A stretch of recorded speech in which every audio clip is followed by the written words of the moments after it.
consisting of general law. Okay. Apart from that,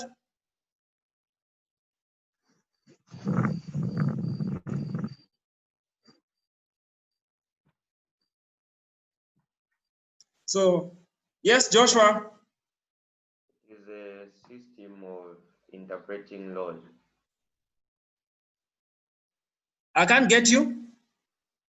It is a system of interpreting laws. Okay, so it is a system of enforcing and interpreting laws. Apart from that, we define the legal system as a procedure or process of interpreting and enforcing laws. Then the last definition, it is a system of where rules which makes laws, the institution that administer the laws, the principle, ideas, theories, practices, procedures, and techniques that develop over the years in dealing with the law makes up the legal system. Okay, if you can remember very well, I said we have different societies in the world and we have different legal systems that are being used in a different society. For example, here in Zambia, we have our Zambian legal system, then we have the Zimbabwean legal system, South African legal system, we have the English legal system. Okay, so the common law, it is the English legal system. Then after that, we define what law is, where we said a law, it is a set of rules which society develops for itself to control the behaviors of its members from one another. So those who don't want to abide to the rules, definitely they usually meet up with a punishment. Then those that have been wronged, they are being awarded with the compensation. So these are things that we discussed last time. Okay, we even went further to discuss about the elements of a good legal system, where we said a good legal system needs to be simple, comprehensive, certain, needs to consist of moral values, flexible, and accessible. So this is where we ended. Is that true? Yes.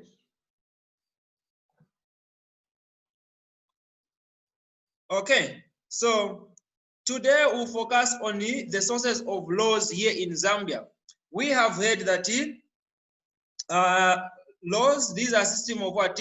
Rules that the society will develop to control the behavior of its members. Now we need to look at the sources of laws here in Zambia. Where is our source of law? The law that makes you and me to abide to it, failure to which we usually meet up with punishment. So when you look at our country, Zambia, Zambia consists of dual legal system. Okay, why dual legal system? Because we rely on the English law and the African customary law. Okay, it's a well-known thing by now that Zambia was once colonized by British. Okay, so some of the things we are still using them, and some of the things that we are still using them is the English law itself. So we are able to use the English law or common law, as well as the African customary law. Okay, so the most important thing there, the first sentence itself, Zambia is a dual legal system. Put that in your mind. The question usually come in an exam. Okay, so you have to know that Zambia uses a dual legal system. So let's start with the English law. So under the English law, which is also commonly known as common law, it was a law that started as customs that were common to all parts of England. So when you look at England, okay, it is found in the United Kingdom, which is being led by the Queen Elizabeth. Okay, so we have these laws that were developed as the customs. When you look at customs, we are looking at the traditional practices, right? So each part of England, they are their own customs. And these customs, they were trying to ensure that they protect the members of that particular society. Okay, so they were trying to protect the members of that particular society. So in 666 AD, the king, okay, of England, King William, sent his judges to go around England to hear cases and modify them by putting into a system of rules and principles. Since we have heard that this common law was once being practiced, okay, in all parts of England as customs. So the king sent his judges saying that go around all parts of England, hear the cases, hear what people are facing, okay? Look at how men are disobeying, how men are not abiding to the rules that are there. And after doing so, can you codify all the rules and the principles? So the word codify meaning to write something into a formal document. So it is a legal language to codify. So that's how the common law came into place. Okay. Yes. Can I go to the next slide? Yes. We have finished copying. Yes, sir. Okay. Then apart from common law, the other source of law here in Zambia, it is the legislation or statutes. Legislation or statutes. Now, when you look at legislation, this is the largest source of law here in Zambia. The question usually comes in your exam, they'll ask, what is the largest source of law here in Zambia? It is not the English law because it is the first one. No, the largest source of law here in Zambia, it is the legislation. Okay. So under legislation, we have 3 types of laws that will be made by parliament. We have 3 laws that will be made by parliament. One thing that you need to know is that the moment you hear legislation, just know that this one falls under the legislature. And when you look at the legislature, it consists of the parliament itself. Okay. So by now, I know you know the difference between a parliament and national assembly. Asiya, what is the difference between parliament and the national assembly?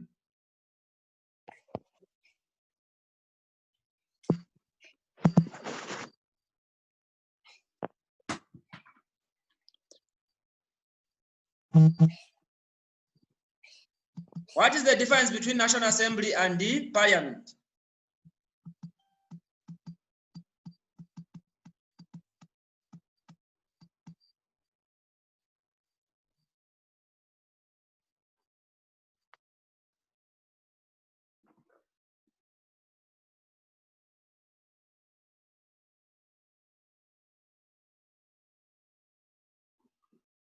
Maybe she's not online. Anyone to try?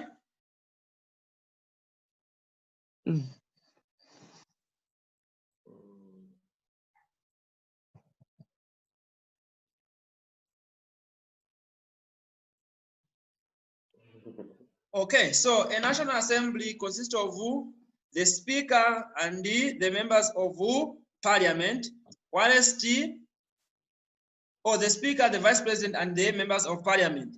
Whereas the Parliament consists of the President, the Speaker, the Vice President, and the members of Parliament. Okay, so we have 3 types of laws that are made by Parliament. So the first one, it is the Zambian Constitution. So in grade 10, you learned about the Zambian Constitution. Okay. By now, you know the definition of constitution. What is constitution? This is the supreme law of the land. I can't get you, Joshua. It is the supreme law of the land. Yeah, it is the supreme law of the land, but what is the constitution itself? It is the supreme law of the land, that is true. But what is the constitution? So, yes, Wasa.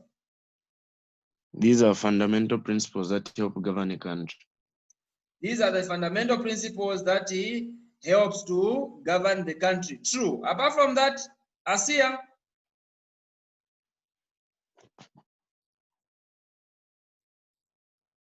Asia? Asia, are you in class?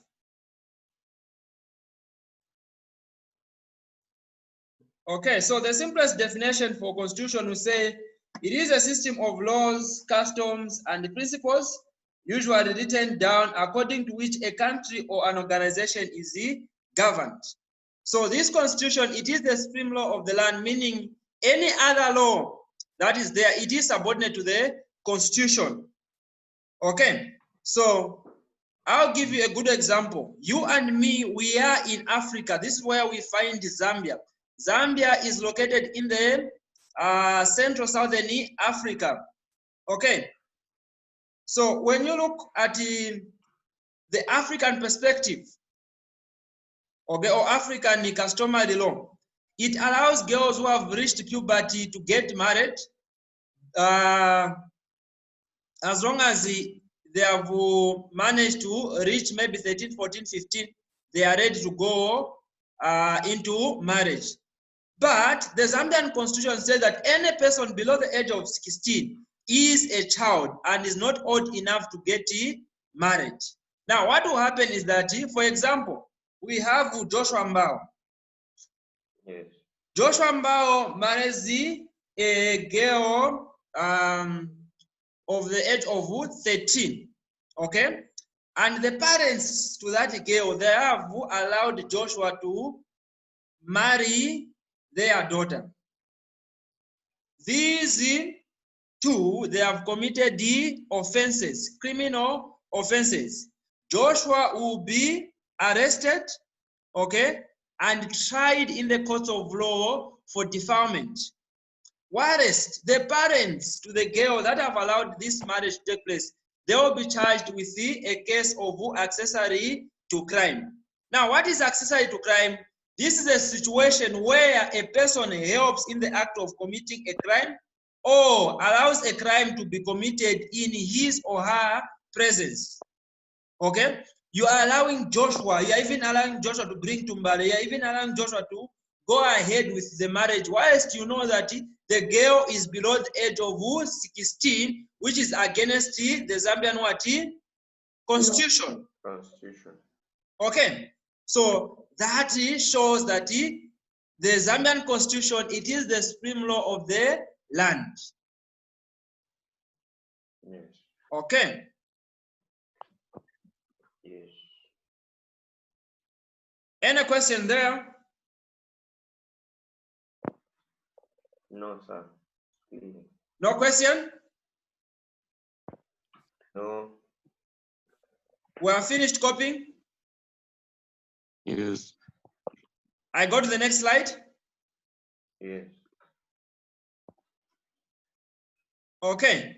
Then we have the Act of Parliament as the second law that is made by Parliament. So when you look at Act of Parliament or Acts of Parliament, these are the laws made through bills of Parliament and are set by the President. Okay. Now, what we mean here is that we have some stages in the Parliament on the presentation of bill. So far by now you have heard of Bill 10. Okay. It has passed the first stage, second stage. Now it is going into the third stage. From there, then it goes to the President. Okay. Now each stage, it allows the members of Parliament to debate. Okay. So the process starts with the presentation of the bill, which passes through different stages.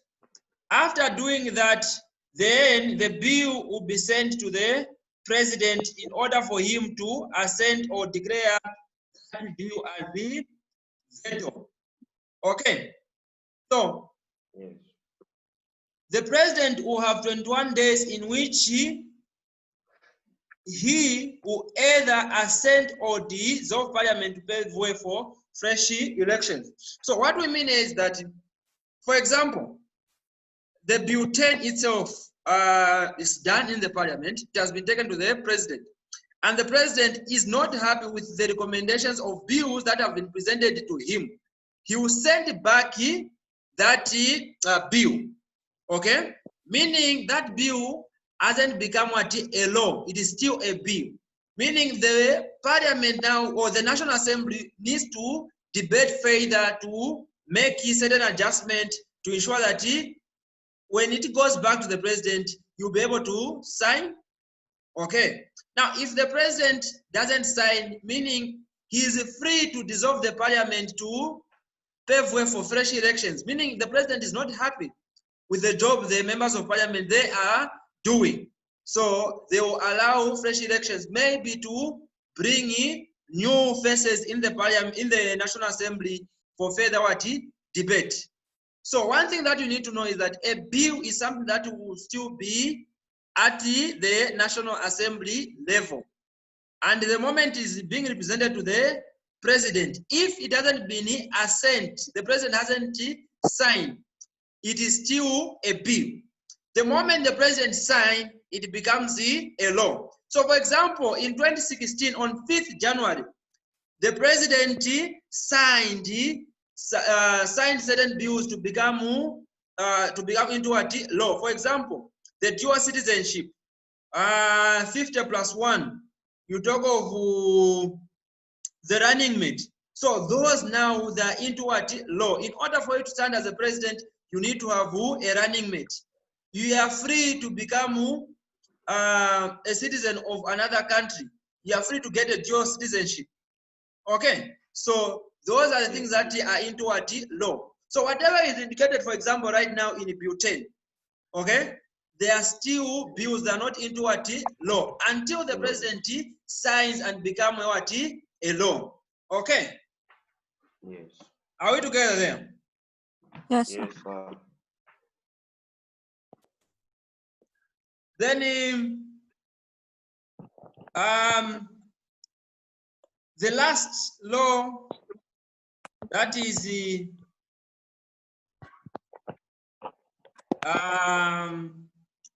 made in parliament, we have delegated or subsidiary legislation. So under this one, it is done by the executive wing of the government to make laws as provided in the Act of Parliament. Now, when you look at the executive, we are looking at the cabinet ministers. And when you look at the cabinet ministers, these are the members of parliament that have been appointed by president to run certain ministries. So for example, we have Given Lubinda. Given Lubinda is the Minister of Justice, and he is the member of parliament for Kawata Central. Okay? For Kawata constituency. Then we have Jean Kapata. She is the Minister of Land, and she is the member of parliament for Mandevu. We have Nganduluo, okay? All those ministers that you can mention. Now, they have formed the executive. So, according to the Act of Parliament, they have been given, okay, certain powers to make certain laws. And these laws, they are known as the statutory instruments. Right now, you and me, we are observing statutory instrument number 21 and 22, which allows you and me to stay home. We should not gather more than 50 people. Okay, this is because the Ministry of Health came up with these instruments to ensure that you and me, we are protected from coronavirus.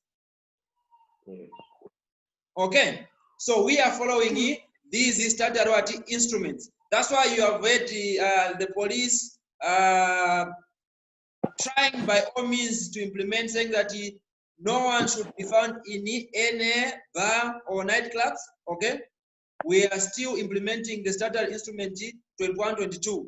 All football gatherings, they need to observe statutory instrument 21 and 22. So these instruments, they are focusing on how you and me, we need to conduct ourselves during this time of coronavirus. If you can remember very well again, in 2018, the moment we had the cholera, these instruments, we had the other instruments that were developed by the Ministry of Health to ensure that you and me, we avoid the spread of cholera. Okay, so those are the three laws that are made by Parliament. We have the Zambian Constitution, the Act of Parliament, then we have delegated or substitutionary legislation.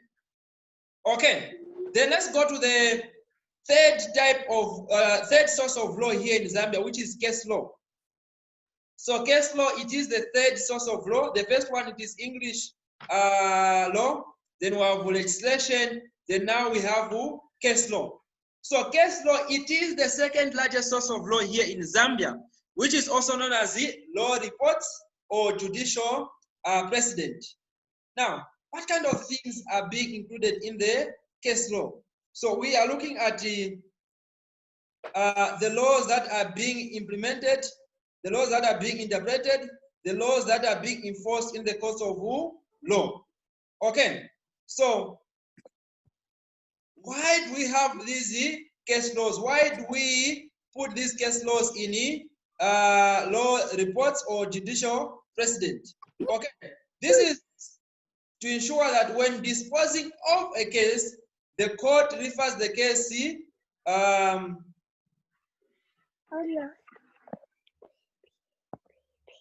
The court will ensure that they refer the case to the similar case that was decided upon by superior courts. So when you look at the cases that we have here in Zambia, you can mention different cases that we have. You talk of murder, you talk of rape, you talk of defilement, you talk of aggravated robbery, you talk of defamation of character. There are a lot of cases that are out there. And these cases have been decided upon by different courts. So when you look at the courts that we have here in Zambia, we have the local court, you have the magistrate, okay? We have the High Court, we have the Industrial Relations Court, then we have the Supreme Court, we have the Constitutional Court. The 6 courts that we have here in Zambia, they have dealt with the different cases. So everything, it is being indicated in the law reports or judicial precedent to ensure that they are able to refer to how the case was decided upon. So for example, in 1991, Sokabanda, okay, killed the husband. Then in 2018, Chakumanda Piri killed the wife. So they will be able to the case that happened in 1991 to have their decision passed. Okay, so they'll be able to say, oh, this similar case, it was dealt on such a day, and this person was this, and looking at the case, it is similar with that particular case, and you are going to save life in prison. Okay, so the 3 courts handle appeal cases here in Zambia. They are known as appellate courts. And which courts are these? Okay, so we have the High Court.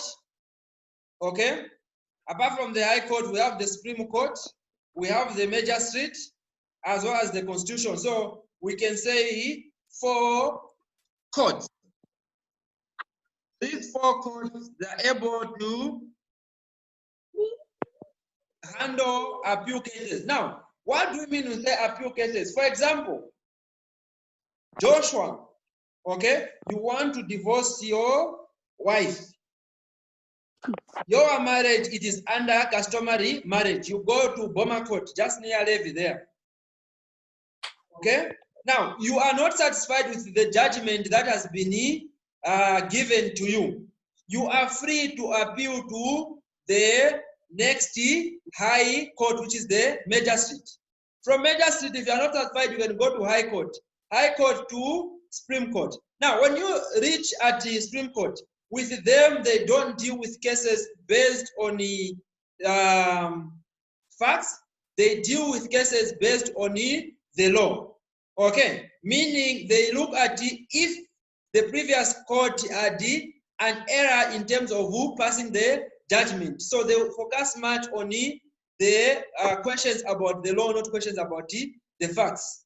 Okay, so decisions of apparent courts are reported in the Zambian law report. So the moment you handle the decision, definitely you have to indicate everything in the Zambia law reports. Now, one thing that you need to put in mind is that these cases, they handle them under a principle, okay, which is the res judicata. So res judicata is a Greek word that means to resolve a case so that the parties involved do not have to go to court to seek further resolution. So they will try by all means to dispose of the case looking at this principle. Okay, now why is it important for us to indicate everything in the law reports? One, to ensure that we save time, as there are no need for a whole new research of certain cases, because we'll be able to refer. Okay, so Gabanda murdered this person, Chakumanda Piri raped this person, okay? Hungry Tembo defiled this person. You look at the Satisfied Warrior did this. So we'll be able to look on those reports and we'll save time. Then apart from that, it shows respect to judges who made previous decisions. Those judges that made decisions, talk of the judges that were there since 1964, those that have retired, they have made a lot of decisions, and we can show respect by looking at the decisions that they made previously. Okay. Then apart from that, it shows equality, uniform, and stability in the law. The law will never choose to side with the other individuals. It will show respect. Okay. Yes. Are we together there? Yes, sir. Okay, we have finished copying there.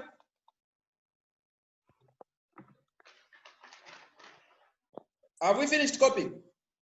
Yes, sir. Any question? All right. Then apart from that, Zambia is also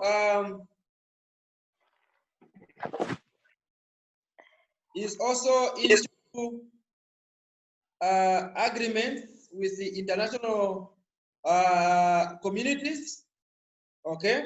So one of those things that is there, that these treaties that Zambia is signed to, the agreements or the treaties or the convention Zambia is signed to, we talk of the international or the elimination of all forms of racial discrimination, discrimination against women. These are the conventions that are there that Zambia are signed to. Okay, so they are part of our Zambian laws. Apart from that, when you look at the Bill of Rights itself, okay, that is an international agreement, because we extracted something from the UDHR and we are implementing. You talk of the freedom of expression, you talk of the freedom of movement. These are things that we have extracted from the UDHR. And the UDHR, it is a universal declaration on human rights. Okay. Now, however, one thing that you need to know is that these treaties, they do not become automatically laws here in Zambia. They have to pass through the parliament, and where they're going to debate, then later on they will be accepted to be part of our laws. Okay. Then the last slide for today is the customary law. Okay. Let's hope you have got the previous passage, the previous slide. Yes. Have you copied? We screenshot, sir. Hello? Yes, sir, we did. Okay.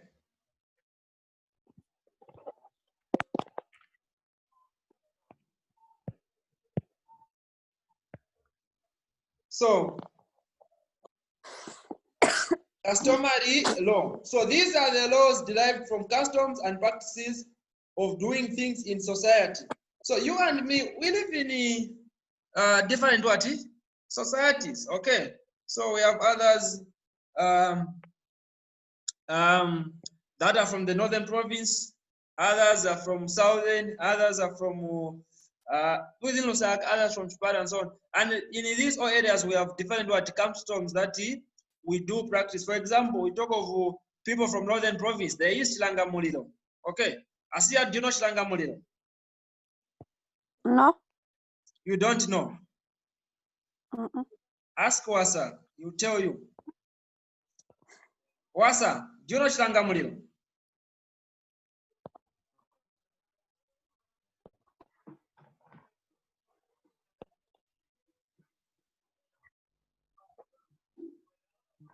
All right, let's continue. So we have different practices that are there.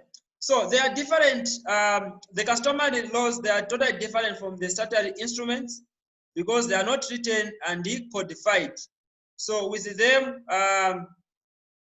when you look at these, we are looking at how you and me, we observe them. Okay, we look at the elders, who are also known as the advisors or the assessors. Okay, so these are the people that will try by all means to pass on these customary laws to the next generation.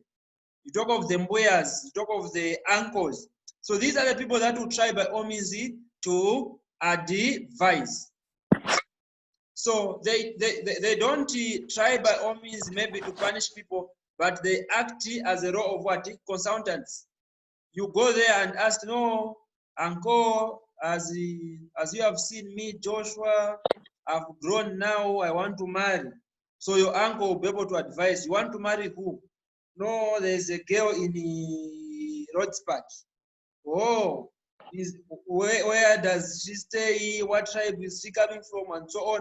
They'll ask a lot of questions, then they'll be trying by all means, you'll be there trying to consult with them, then they will agree, no problem. Then this weekend we can go there and see them. Then that's how it is done. Okay. So the customer law is just there, you and me, to observe as well as to pass it on to the next generation and keep on consulting from our fellow, from our elders. Okay. Now to summarize what we have learned today. Okay. So Zambia has a dual legal system, which is the English law and African customary law. Okay, so the sources law of laws that we have here in Zambia, we have the English law, which started as customs in England. Okay, and later on, King William had to send his judges to go around and codify these cases. Then we have the legislation. Under legislation, we have three types of laws. We have the Zambian Constitution, Act of Parliament, and the delegated or subsidiary instruments. Okay. Now, one thing that you need to know is that legislation, it is the largest source of law here in Zambia. Then we have the case law.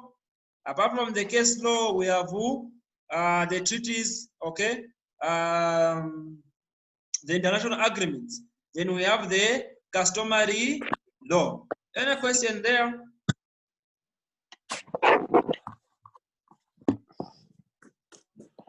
Any question? No, sir, it's clear. Come again? Clear. It's clear. Clear, sir.